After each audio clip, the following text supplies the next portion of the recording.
মোদির সাথে ট্রাম্পের ভিডিও দেখে যে কারো মনে হয়েছে এর সম্পর্ক যেন বন্ধুত্বের, তবে এর ছবি বলছে উল্টো কথা।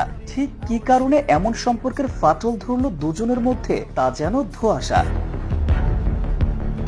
ভারতের প্রধানমন্ত্রী নরেন্দ্র মোদীর সাথে সম্পর্কের এই টানাপোড়েনের কারণ এখনো অজানা। ট্রাম্প এবার দায়িত্ব নেওয়ার পরই ঘোষণা দিয়েছিলেন অবৈধ অভিবাসীদের দেশে ফেরত পাঠানোর, যার ফলে প্রায় 20,000 ভারতীয়কে ফেরত পাঠানোর সিদ্ধান্ত নেয়।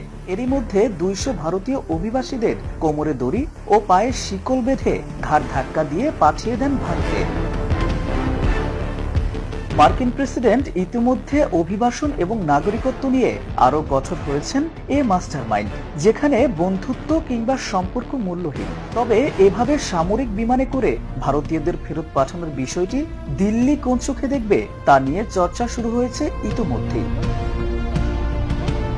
ক্ষমতায় আসার প্রথম দিনেই অভিবাসীদের বিরুদ্ধে এক প্রকার যুদ্ধই ঘোষণা করেছিলেন মার্কিন প্রেসিডেন্ট ডোনাল্ড ট্রাম্প। সীমান্তে জারি করেছেন জরুরি অবস্থা, মোতায়েন করেছেন সেনা। দেশ জুড়েও কাগজপত্র না থাকা অভিবাসীদের উপর শুরু হয়েছে ব্যাপক ধরপাকড়। হাত পা বেঁধে এসব অভিবাসীকে এক কাপড়ে তোলা হচ্ছে সামরিক বিমানে, পাঠানো হচ্ছে নিজ নিজ দেশে।